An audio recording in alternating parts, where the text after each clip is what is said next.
7th verse. So let's read this verse first. Icha dvesha samatvena dvandva mohena bharata sarva bhutani sammoham sarge yanti parantapa. Translation: O scion of Bharata, O conqueror of the foe, all living entities are born into delusion, bewildered by dualities arisen from desire and hate. So we will discuss this verse. So the topic that we are discussing on is Jiva. That is uh, the, uh, the energy of the Lord, which is called as marginal energy. So that is the topic that we are discussing, and in that context, we will be reading this particular verse and trying to understand that. Uh, I think you have already had some of the other verses related to the Jiva. So let's just go a little more one another aspect of that Jiva today. And this particular verse is in the 7th chapter, and that chapter is called Knowledge of the Absolute Truth. So, in what context this verse has been said, also we will try to understand so that we understand the connect and also understand on the subject that we are supposed to discuss, which is basically about Jiva. So, this verse is coming in a series of verses by Lord Sri Krishna, where the Lord is talking about who He is. And interestingly, in these last 4 5 verses, he's talking about that this Jiva is unable to understand the position of the Supreme Personality of Godhead. And what type of Jivas are not able to understand is another point that we can discuss also. And not that all Jivas don't understand, but there is an important aspect of the Jiva which makes them, if I may say, forget the Supreme Personality of Godhead. And that is the topic he's actually dealing with in this particular verse that we are discussing, 7.27. So when we look at this, the series of verses that the Lord is speaking about in the uh, 24th verse, the Lord is saying, until unintelligent men who do not know me perfectly think that I, the Supreme Personality of Godhead, Krishna, was impersonal before and have now assumed this personality. Due to their small knowledge, they do not know my higher nature, which is imperishable and supreme. So, this is a statement made by the Lord where he is clearly saying, unintelligent men do not know me perfectly.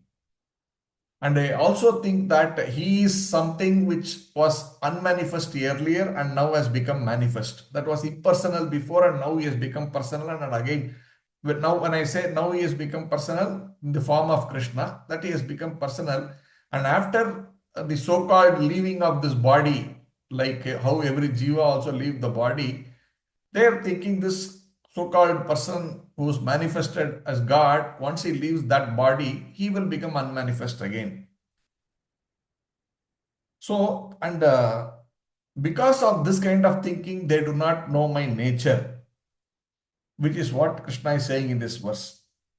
So from there, if you look further, he is saying, I am never manifest to the foolish and unintelligent. He is also saying, if people are ignorant, if they are foolish, I am not ready to really tell them what I am because I allow them to be.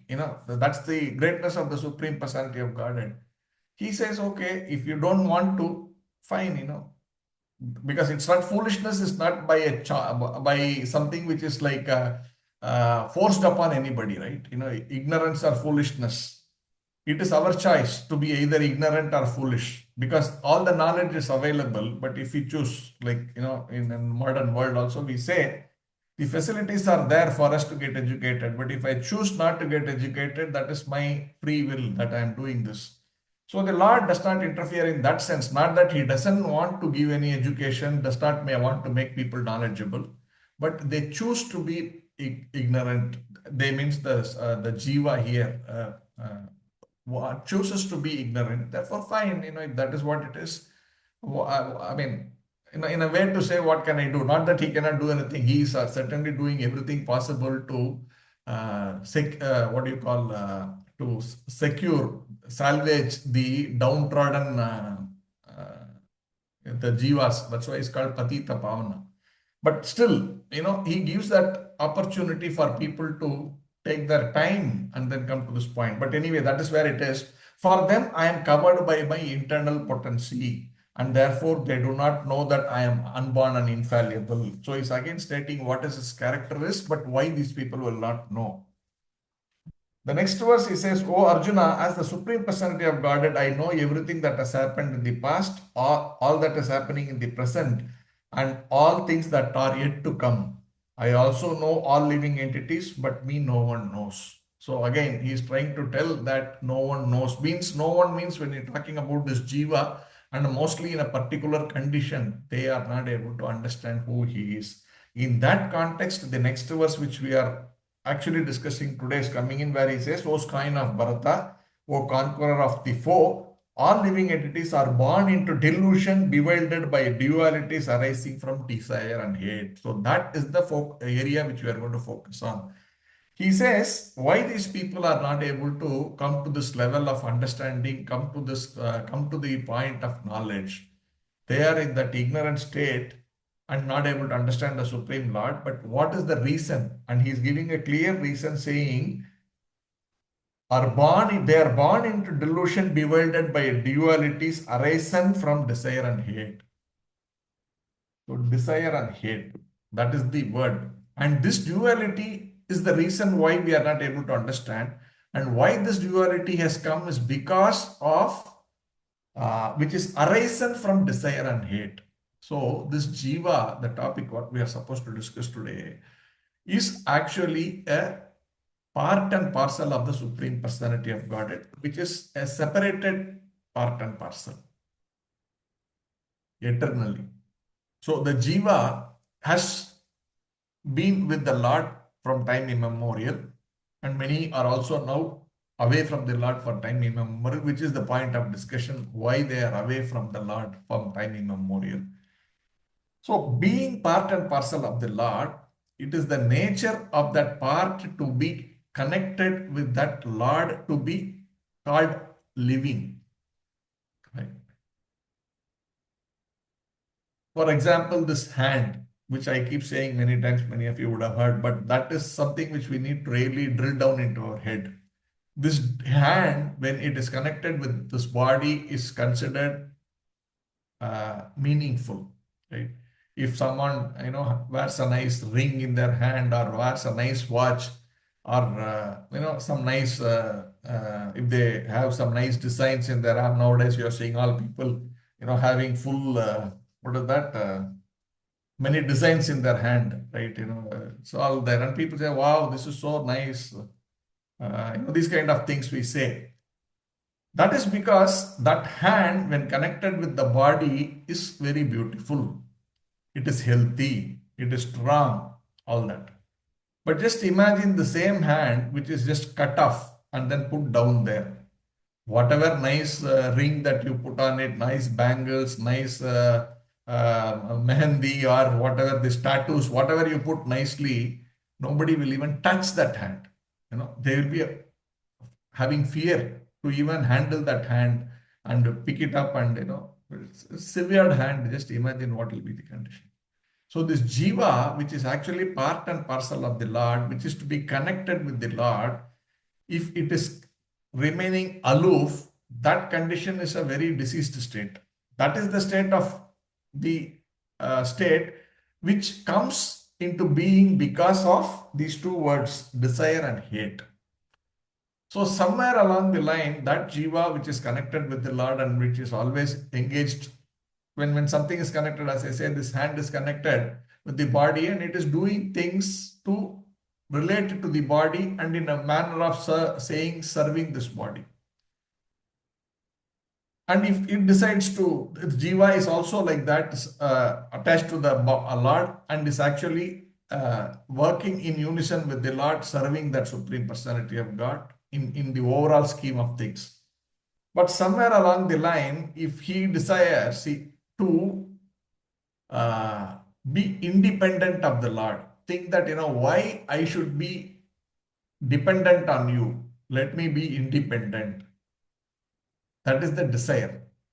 And that arises out of, in a way to say, hate, in a sense, why you? Why not me?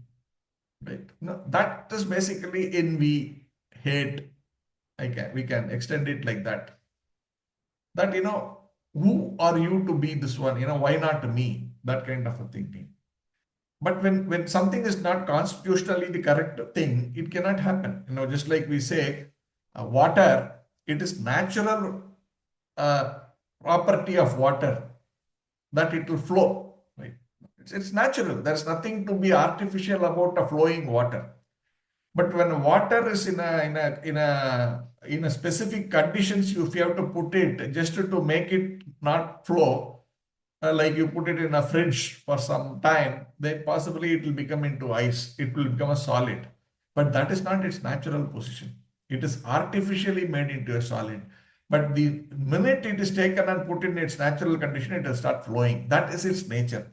Similarly, the jiva by nature is part and parcel of the Lord, and therefore is supposed to work in unison with the Lord, in coordination with the Lord, under the control of the Lord, working towards the direction in which the Lord is thinking. In other words, serving that Lord to whatever he desires to be done. This is very simple. But if he desires that, I don't want to be in that situation, I want to be independent, that is an artificial state of affairs. If that is the thing, then that cannot be managed in the normal environment, which is the spiritual world where we are in. Therefore, we are put in an artificial environment called the material nature. Just like that water is put inside the ice, the jiva is put in the spiritual, in the material realm of that same energy of the Supreme Personality of Godhead. Some people even equate it to like a jail, like a city is there, a big city is there, but it's supposed to be freedom, right? People are supposed to go wherever they want, to do whatever they want, of course, within the constitutional whatever provisions has been given by the government. But there are some people put who are going against the constitution, or put inside a smaller place, and they can only move within that. There are very big restrictions. They can only do at certain times certain things. They can, most of the things are don'ts. Only a few do's will be there, and these kind of things. So you can equate it in whichever way. Two examples I have given. But the idea is that such jivas are put in an artificial condition, which is this material world. And that situation has arisen because of that desire and hate. So that jiva, which is part and parcel of the Lord, which is a separated entity from the Lord, even though it is part and parcel, that is the, what do you call, the greatness of the Lord. I cannot imagine my hand separated but still acting in coordination with me.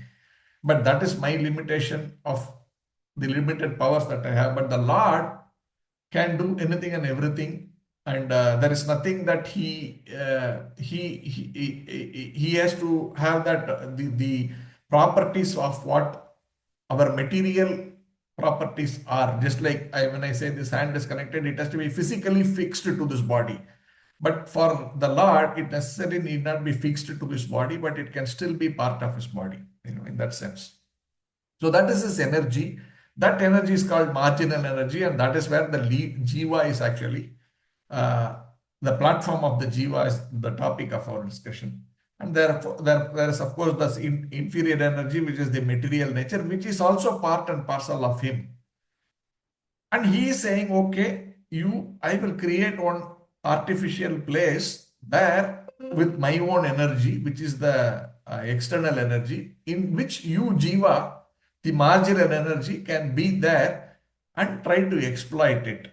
That playground, just like we give children, sometimes they see the father driving the original car.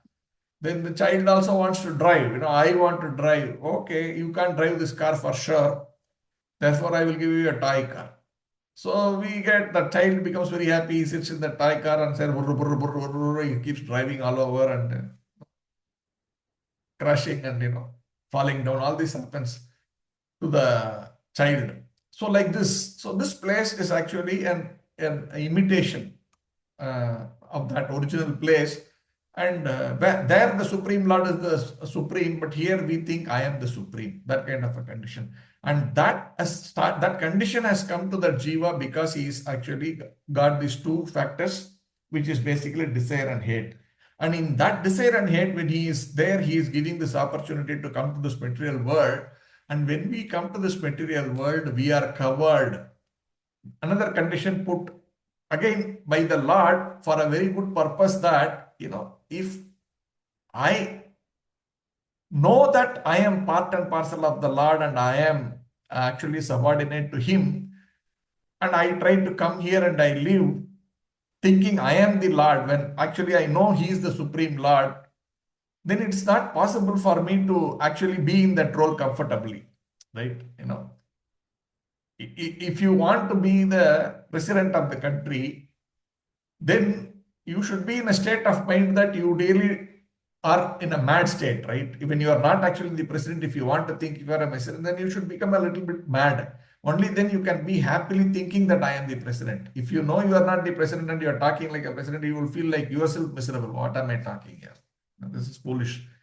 So to take away that memory, he is actually putting us in a condition which is also what we call his own potency, which is called Maya, where he is covering, removing that memory that you and I are part of this, part and parcel of the Lord, surrendered soul and as servant of the Supreme Personality of Godhead. But to think that I am everything. So he is putting us under the three modes of nature, which is sattva, tamo, and raja, which is goodness, passion, and ignorance. That is the illusionary energy one he puts us into, and in that condition, the soul has this kind of a understanding of dualities. This is the law of nature, where the dualities is always mentioned in a different. So we are not able to see everything in relation to the Lord, but we are seeing everything away from the Lord, and therefore that is called lack of knowledge. God, Prabhupada is writing here that Lord is knowledge. And since we are away from knowledge, we are in ignorance. We are in darkness. That's why Vedas say tamasoma jyotirgamaya. So from you go from darkness to light, you go from ignorance to knowledge. So this is what is the journey which the soul is supposed to take. But unfortunately, in the initial condition, the soul is thinking, I am, because of this desire and hate, put into this condition of this dualities of dualities which could be classified as like good and bad, man and women, honor and dishonor. Some of the examples Prabhupada is giving in this purport to explain this concept, that in this kind of a dualities, that jiva is stuck, and he is trying to balance, from here to there, and there is a billion combinations of this dualities, and in the process he is lost. This is what is happening. And the Lord is saying, in that condition, he goes to the extent of believing what we started off with, where he's saying the unintelligent man think that I am manifest, and then when I'm coming into this body, and I'm unmanifest after that. They come to this thinking that, oh, that supreme power, if at all something is there, is actually me also, and it manifests now and it will unmanifest, and when it unmanifests, I become one with that power be, but it is not got a form. In that way they are getting deluded. He says, when you are deluded like this in these dualities, you cannot understand me. So this jiva is actually lost to the his own self. He is losing himself in that manner, and that is the very pathetic situation of the jiva. So the Lord, through his Bhagavad Gita and Srimad Bhagavatam and all the other various scriptures, including the Vedas, Upanishads, and all the Itihasas, Puranas, he is giving this knowledge subtly and directly in different ways.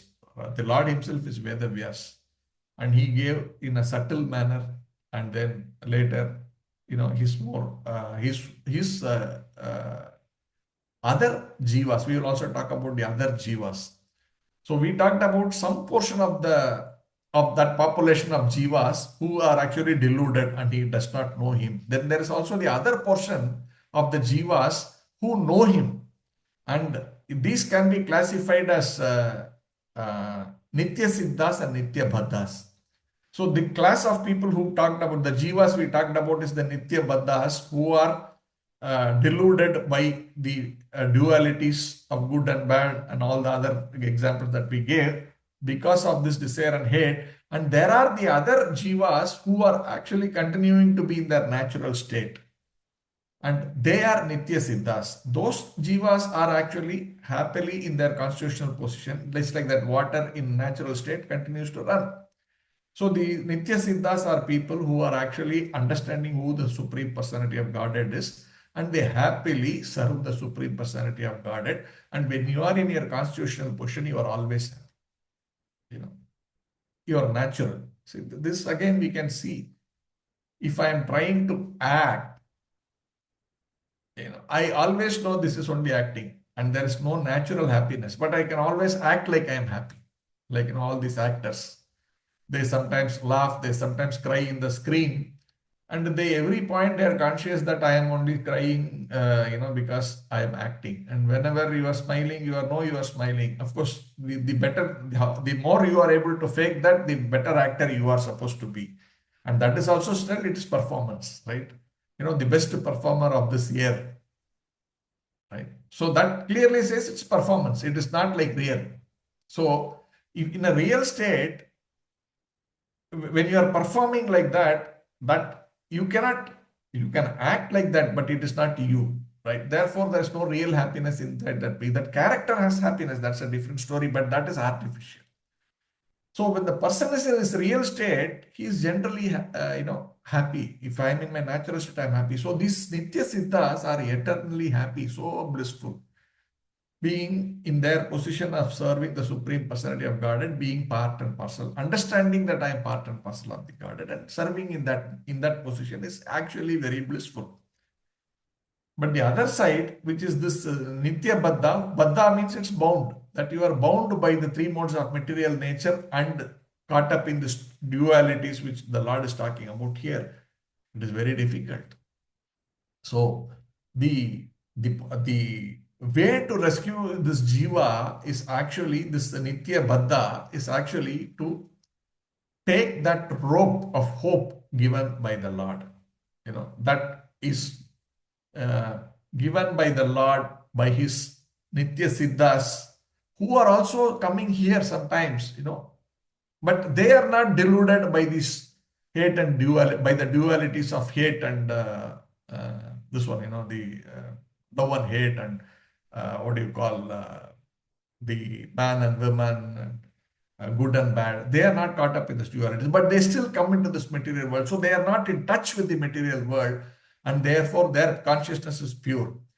And they come and try to help this other side of the population, which is this jiva who are Nitya Baddhas, to make them also Nitya Siddha. That means make them to come back to the spiritual world and eternally live with the Lord. So that is the knowledge.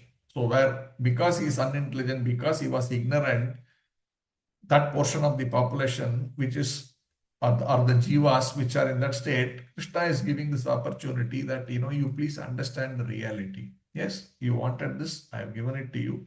Experience it for some time. Understand that this is not real. This is not going to make you happy. This is not your natural state. And in that process, I will also give you the memory back of what you were originally. Contemplate on that. And since you have been time immemorial being in this condition, it takes some time to come back to your senses, right? Otherwise it is artificial. So you take your time, understand this, and have that transformation. That is why is given this process of sadhana bhakti. That means you practice it. Because I have been out of this for so many time, and I am started thinking I am this only. So to change that mindset and get over it and come back to your natural state, That step-by-step process is called the sadhana bhakti, where he is giving the sadhana, where you take up this devotional service under the guidance of a self-realized soul who is the spiritual master, and under him learn slowly, step by step.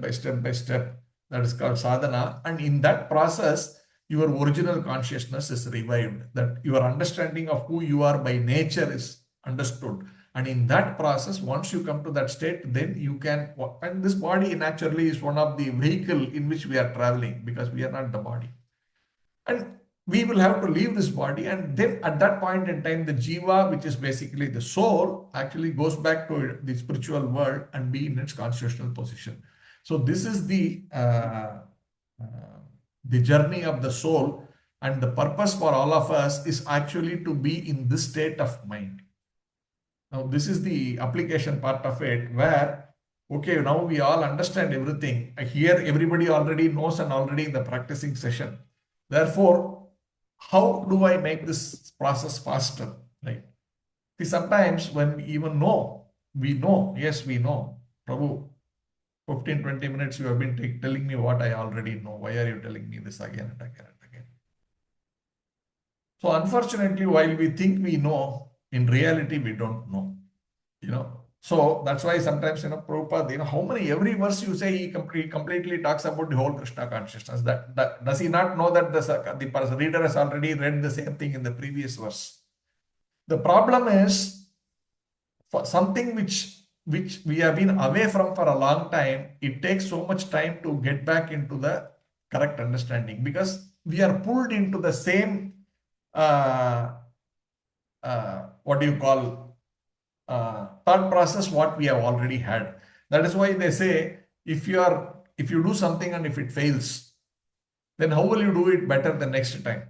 So the question is, if you adopt the same process, most probably the result is also the same. Then you need to do things differently. And what is that differently is the question which the acharyas give us. And sometimes it is very difficult, because our mind is so much caught up in the old ways. It is very difficult to change our consciousness, very difficult to come out of our old ways. They say, in Tamil they say, Aindil valayadada, Aimbadil valayada, something like that. That means, the meaning is, if you are not trained to do it within 5 years, you can't do it when you are 50 years or 60 years, something like that. Which means that conditioning is the underlined word. If I'm conditioned to do, they say, no, we always say, come out of your comfort zone. People say this when we are doing something materially. If I say today, Prabhu, you are giving class, why don't you do kirtan? No, Prabhu, I would prefer to give class. Why? Because I am more attuned to giving class. And come out of that, you can also sing, come on, why not you give kirtan? So I will be a little hesitant. I will have to be pushed. And slowly I will start doing kirtan. I'm just giving an example of a different way. So by you are conditioned to do something, you will do it naturally.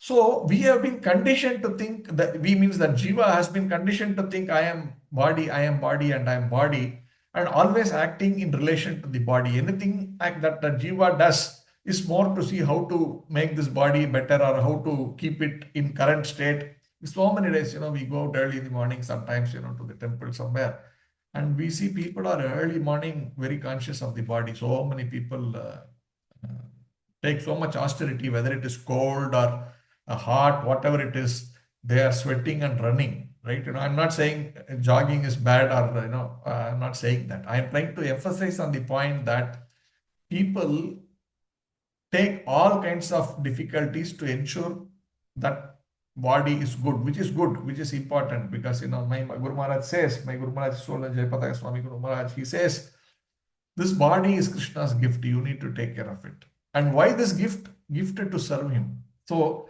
if I have to serve the Lord, my body needs to be good. That is important. So you need to take care of the body. And Prabhupada also says, he gives that, priority. He says, first is health. Second, he says, is sadhana. Third is service. And fourth is reading. So here also the body comes into play. That's, we need to understand that simple logic, that if I am traveling in this car and going 400 kilometers, If that car is not good, I can't go that 400 kilometers, right? It's very simple. So to that extent, I need to take care of the car, and I have to fix the tire, I have to fix the steering, I have to fix everything so that it runs that 400 kilometers. But if I am thinking I am the car, that is the problem.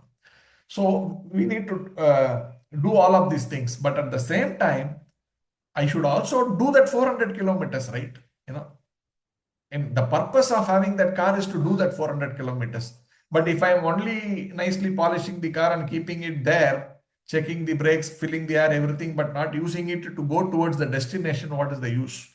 Therefore, the idea is the from that disillusion, I need to come to this point of reality, which means I should follow the process given by the acharyas, by the spiritual master, and move very strongly, very consistent. The spiritual life means regulated practice.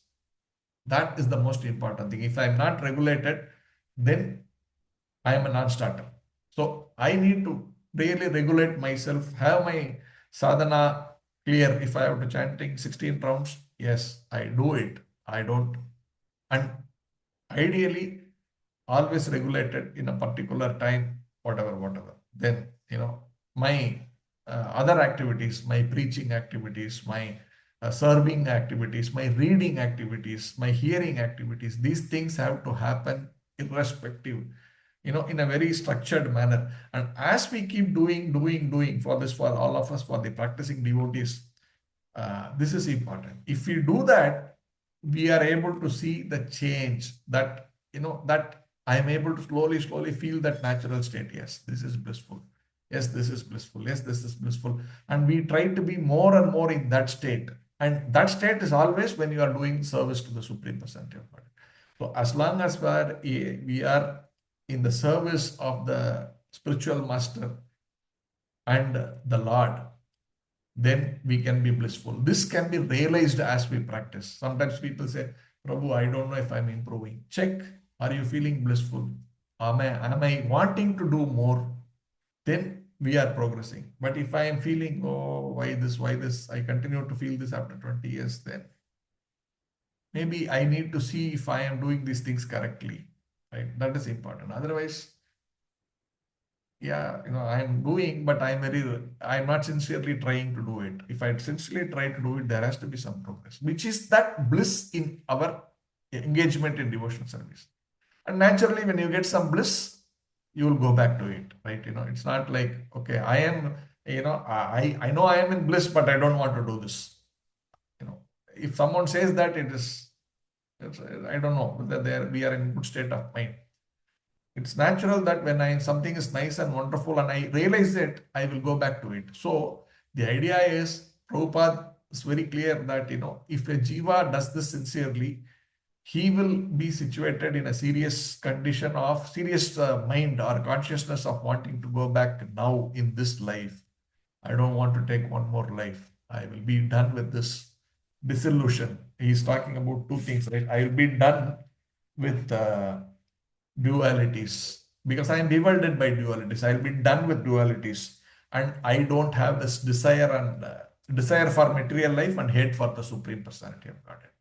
But I am going to make it like opposite. I'm going to hate this independent mindset, but I'm going to desire to go back to Godhead, right? So because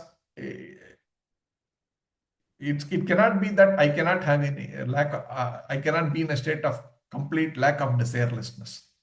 That is not natural.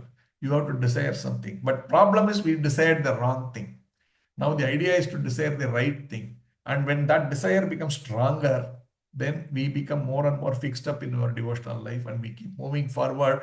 And in that action, the result will come. That the jiva will from Baddha, Nitya Baddha will transform and come to the state of Nitya Siddha. So I end here. I know I have taken a little more time, but my apologies. I end here. Thank you very much. If there are any questions or comments, welcome. Hare Krishna.